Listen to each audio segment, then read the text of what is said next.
Qu'est-ce que c'est que ce bordel? Mais qu'est-ce que c'est? C'est une blague, non? C'est une blague. Bordel.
Eh oh, il fait tout nu là. Y a quelqu'un? Oh oh, oh. T'es qui toi? Une Jean? Une Jean au début avril? Mais qu'est-ce que tu fais là, toi? Un SMH début avril? Tu plaisantes? Mais t'es qui? Mais t'es qui, toi? Salut les passionnés, c'est Feu, bienvenue sur la chaîne. On se retrouve sur une nouvelle vidéo surprise aujourd'hui puisque le 2 avril, en regardant le carrelage de ma cuisine, je découvre cette petite bestiole. Alors au début, j'ai absolument pas cru à une Jean. Début avril, je me suis dit c'est pas possible. Les premiers SMH doivent arriver ce printemps. Dans ma région, le 2 avril, il faisait, comme vous avez pu le constater, c'était la catastrophe. Il neigeait comme en plein hiver. Les températures étaient relativement fraîches. On avait une petite période de réchauffement, mais le matin il faisait très froid quand même. Donc franchement, je m'attendais pas à un SMH à cette période. Et puis bien, j'ai découvert cette Jean sur le carrelage de ma cuisine. J'y ai regardé à 2 fois. Alors une Jean ailée, je me suis dit elle a dû se perdre ou je sais pas. Il y a eu un problème dans sa colonie. Elle s'est perdue. Mais j'ai quand même voulu me renseigner. Et j'ai été voir le calendrier des SMH des espèces de fourmis. Et aux surprises, regardez ce que j'ai découvert. Alors effectivement, il y a bien des SMH au mois d'avril, selon le calendrier des SMH vers lequel je me suis renseigné. Donc janvier, février et mars, pas d'SMH, en tout cas pas dans les régions d'Europe. Mais au mois d'avril, nous avons les Camponotus lateralis, les Camponotus vagus, les Messor structor et je dirais une bonne ribambelle de fourmis rousses des bois, plusieurs espèces. Effectivement, dans ma région, je suis entouré de dômes de fourmis rousses. Donc, j'imagine que j'ai en face de moi une fourmi rousse, un SMH de fourmi rousse qui atterrit sur le carrelage de ma cuisine. Et donc, c'est une belle surprise, mais très honnêtement, avec les températures actuelles, j'en suis vraiment étonné. Mais alors, s'il y a bien une chose que je déteste, c'est posséder une fourmi, connaître son espèce, mais pas connaître le genre. M'arrêter au Formica SP, ça c'est quelque chose que j'ai beaucoup de peine. Si je possède une fourmi, j'aime savoir à quel genre j'ai affaire. Et pour ce faire, je dois l'identifier. Et pour l'identifier, je vais vous montrer un site vraiment super qui va vous faciliter la vie si vous ne connaissez pas encore ce site. Alors il s'agit donc de cléfourmi.free.fr. Ne vous inquiétez pas, je vous mets le lien dans la description de la vidéo. Donc c'est un site qui vous permet d'identifier vos fourmis. C'est également une bibliographie, un glossaire. Vous aurez plein d'informations sur les fourmis de manière générale. Mais ici, à l'écran, nous avons l'outil d'identification. Donc, comme vous pouvez le constater, il y a 3 catégories d'identification. Donc, les ouvrières, les gynes et les mâles. Donc, en ce qui nous concerne, nous allons choisir la gyne et vous voyez, pas à pas, vous pouvez identifier vos fourmis grâce à plusieurs critères visuels qui vont vous guider pas à pas. En ce qui me concerne, comme je vous l'ai dit, je suis entouré dans ma région de fourmis rousses des bois, donc des Formica, et donc ça me permet de un peu réduire ma zone de recherche. Donc je vais directement dans les Formica et comme vous pouvez le constater, vous avez plusieurs critères comme ici. Le critère de sélection pour l'identification, c'est le premier article du funicule carré. Et si vous cliquez sur la photo, vous avez l'agrandissement de la zone à identifier. Donc c'est certainement pas une Lasius, hein. C'est la fourmi que j'ai trouvée sur mon carrelage.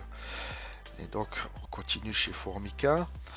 Ici, deuxième critère d'identification, l'échancrure au Clypeus, c'est ici. Donc il faut allusion à cette échancrure ici.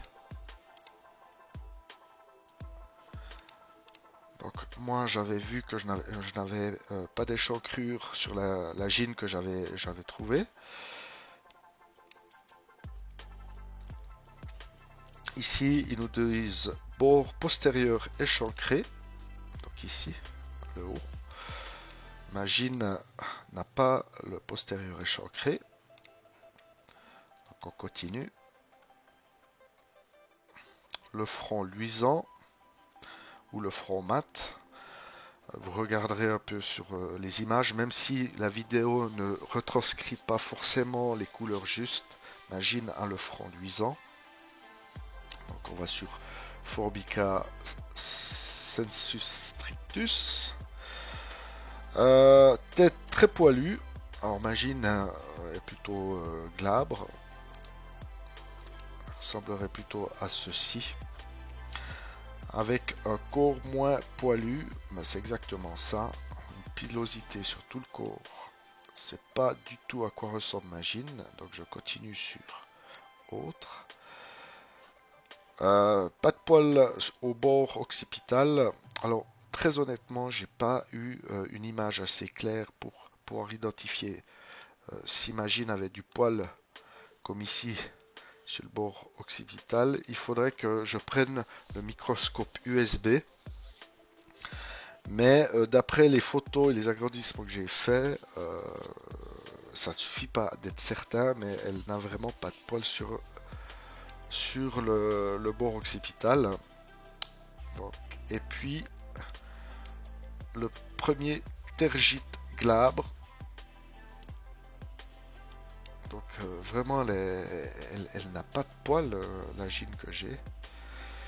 Donc on se dirige vraiment sur une Formica polyctena ou rufa. Alors moi en termes d'identification, j'ai pas pu aller beaucoup plus loin parce qu'il me faudrait la photographier de plus près. Donc j'ai le matériel pour le faire, mais je ne vais pas aller au-delà de ça. Et pour les raisons que je vais vous expliquer plus tard, parce que cette gyne, je ne vais pas la garder. Donc, si on va plus loin, donc c'est soit une Polyctena ou une Rufa. Une Rufa, ça me paraît absolument plausible dans ma région.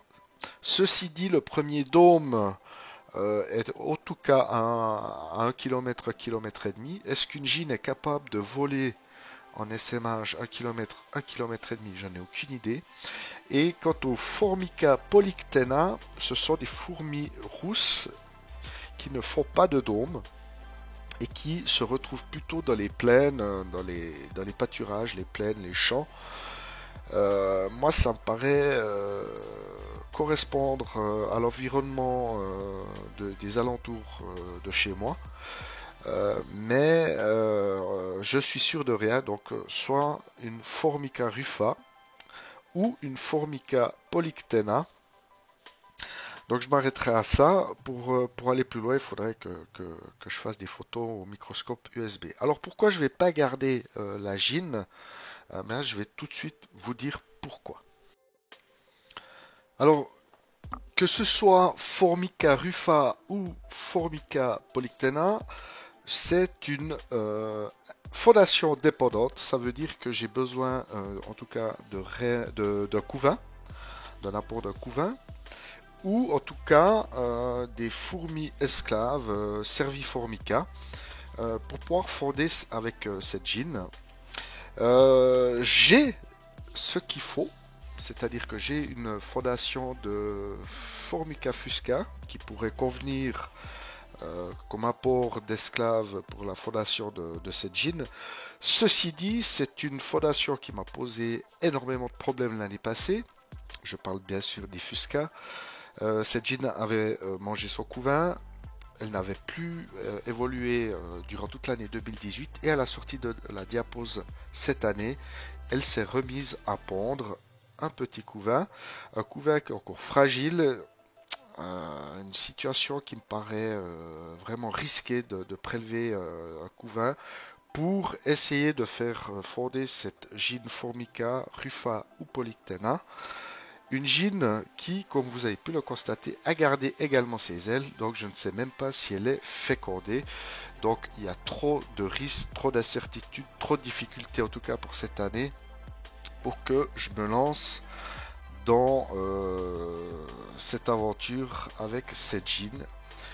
Et je rajouterai aussi une autre chose très très importante. Quelle que soit l'espèce, en tout cas le genre, pardon, rufa ou polyctena, en Suisse, c'est une espèce protégée. Ceci dit, je l'ai trouvée sur le carrelage de ma cuisine et je ne suis pas allé la prélever in natura. Donc très honnêtement, je me serais pris quand même, je me serais autorisé à essayer si j'avais toutes les clés en main, ce qui n'est malheureusement à l'heure actuelle pas le cas.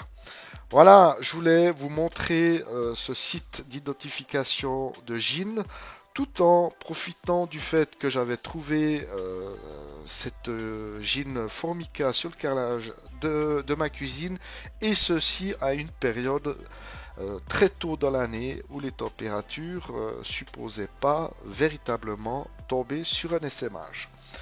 Voilà les passionnés, j'espère que cette vidéo vous aura plu, qu'elle vous aura été utile, et moi je vous dis à tout bientôt pour de prochaines aventures. Bye bye.